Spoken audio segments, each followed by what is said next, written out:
কি মধু খাওয়াইলি মোরে, কি আগুন জ্বলছে অন্তরে আমার, পাগল মনটা রয় না ঘরে, পাগল মনটা রয় না ঘরে, কেমনে কইছে কাহিনী আয়ের সকল খুদার পাগল কলব কর নুরানি, আয়ের সকল মৌলার পাগল কলব কর নুরানি। যে দেখেছে তার চেহারা সে হয়েছে গৃহহারা। আল্লাহু আকবার। যে দেখেছে তার চেহারা সে হয়েছে গৃহহারা। আমার প্রেমের হাওয়ার জ্বালায় জ্বালায়, প্রেমের হাওয়ার জ্বালায় জ্বালায়, জীবন মরণ হয় পানি আর সকল খুদার পাগল কলব কর নুরানি, আর সকল মৌলার পাগল কলব কর নুরানি। মারহাবা। আল্লাহর হাবিব ডাক দেখো সাহাবা কেরাম, আমার বেলালকে নিয়ে তোমরা সমালোচনা করছো। বেলাল এখনো বাইতুল্লাহ ছাদের থেকে নিচে নামে নাই। বেলালের প্রশংসার আয়াত আরশে আজিম থেকে নেমে গেছে। বেলাল উঠছে কয়তলা? এ বাইতুল্লাহ কয়তলা? একতলা। বেলাল উঠছে বাইতুল্লাহ ছাদে। বাইতুল্লাহ ছাদ থেকে এখন বেলাল মাটিতে নামে নাই, অথচ লৌহে মাহফুজ আরশে আজিম থেকে বেলালের জন্য আয়াত জমিনে নামে গেছে।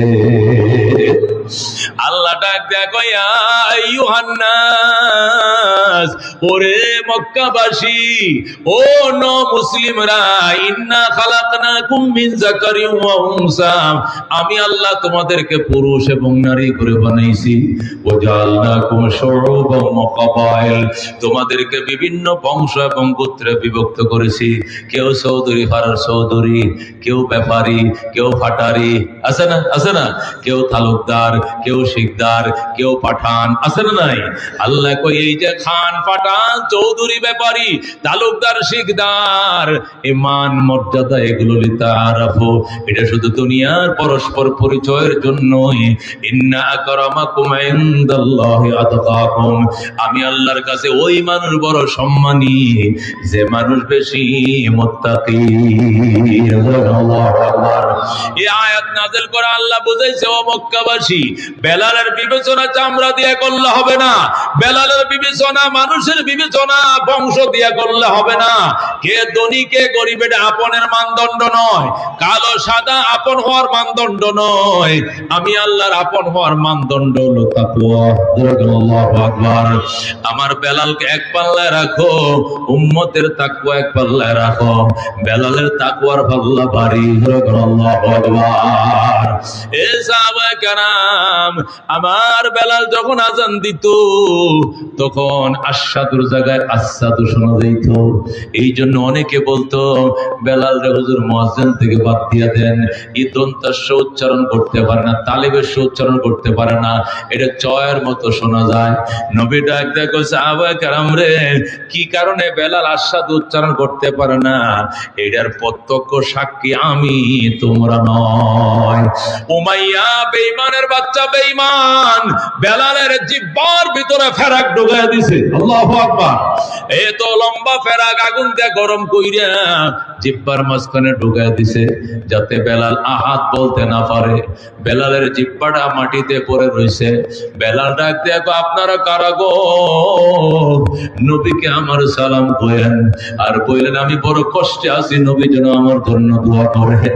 কে যেন নবীজির কাছে বইলা দিছে, আল্লাহর হাবিব রাসূল গো কয়া বেলাল কান্দে। নবীজি হাউ মাউ করে চিৎকার শুরু করছে। আবু বকর দৌড়ায় এসে, ইয়া রাসূলুল্লাহ কি হইছে কি হইছে? আমার বেলাল রে মারলে আমার বুকে আঘাত লাগে, আমি সইতে পারি না, বেলালকে আজাদ করে দে। হযরত হযরত সিদ্দিক আকবর ডাক দিয়া কয়, ইয়া রাসূলুল্লাহ, ইয়া হাবিবাল্লাহ, আপনি চিন্তা করিয়েন না, আমি আমার গায়ের চামড়া বিক্রি করব প্রয়োজনে, তবু আমি বেলালকে আযাদ করে ছাড়বো। আল্লাহু আকবার।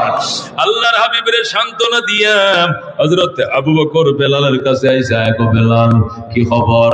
কয় জিহ্বার মধ্যে ফেরাক ঢুকাইছে, এখন আর জিহ্বাটা ভিতরে নিতে পারি না। আবু বকর ডাক দেয়া কয়, বেলাল আমি তো আগে বলছিলাম আহাদ আহাদ শব্দটা মনে মনে বলো, জোরে বলিও না। বেলাল কয়, বাজান এটা যত আস্তে বলার নিয়ত করি কলিজা ফেটে বের হয়, ইশকের আগুন কোনোদিন চাপা দিয়া রাখা যায় না। কথা ঠিক কিনা? मेरे भाई दोस्त बुजुर्ग हजरत बेलाल हाबशी রাদিয়াল্লাহু তাআলা আনহুর ব্যাপারে কথা উঠছে, উনি আশহাদু কইতে পারেন না, আশহাদু কয়। এই জন্য বাদ দেওয়া হোক, কিতাবের মধ্যে লেখে নবীজি পরীক্ষামূলক ভাবে 3 দিনের জন্য আযান বন্ধ করে দিলেন। বললেন আযান দিও না বেলাল, অন্য মুয়াজ্জিন আযান দিবে। হযরত আব্দুল্লাহ ইবনে উম্মে মাকতুম রাদিয়াল্লাহু তাআলা আযান দিতেন, বেলালের আযান বন্ধ। 3 দিনের মাথায় জিবরাইল আইসা কয়, ইয়া রাসূলুল্লাহ, ইয়া হাবিবাল্লাহ, আজকে 3 দিন হয়ে গেল আযান হয় না, তার কারণ কি? নবী বললেন আযান তো চলছে, আমি নবী ইমামতি করি, মুয়াজ্জিন আযান দিতেছে, ইকামত হচ্ছে। জিবরাইল ডাক দেয়া, হুজুর আযান মদিনার মাটিতে হতে পারে, এই আযানের ধ্বনি আরশে মহল্লায় পৌঁছায় না। আল্লাহু আকবার। আজকে ফজরের থেকে আবার যদি উনাকে পুনরায় নিয়োগ দেওয়া না হয়, এই রাত আর কোনোদিন দিন হবে না। আল্লাহর হাবিব আবার মুয়াজ্জিনকে, হযরত বেলালকে আবার মুয়াজ্জিনের দায়িত্ব দিয়ে দিলেন। সুবহানাল্লাহ।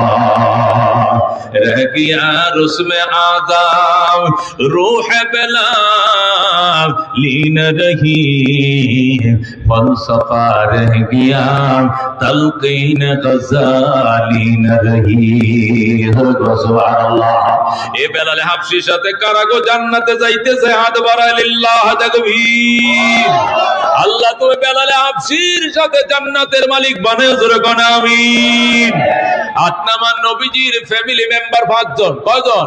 নবীজির ফ্যামিলি মেম্বার 5 জন। নবীজি, আলী, ফাতেমা, হাসান, হোসেন কয়জন? জোরে কোন কয়জন? নবীজির ফ্যামিলি মেম্বার 5 জন। এই 5 জন ফ্যামিলি মেম্বারের সাথে 5 জন আল্লাহর বান্দা চাই এই মাদ্রাসায়, এই নূরে মদিনা জামিয়া, নূরে মদিনা মাদ্রাসার এতিম অসহায় বাচ্চাদের খাবারের জন্য দোস্ত 5টা বস্তা চাউল দিবেন। কয়টা বস্তা? 5টা বস্তা। প্রথম নবীজির নামে একজন আল্লাহর বান্দা বলেন একজন যে ইনশাআল্লাহ আমি 5টা। লিল্লাহ তাকবীর। ওই যে জান, ওই যে আমার ভাই, কে নামটা কি?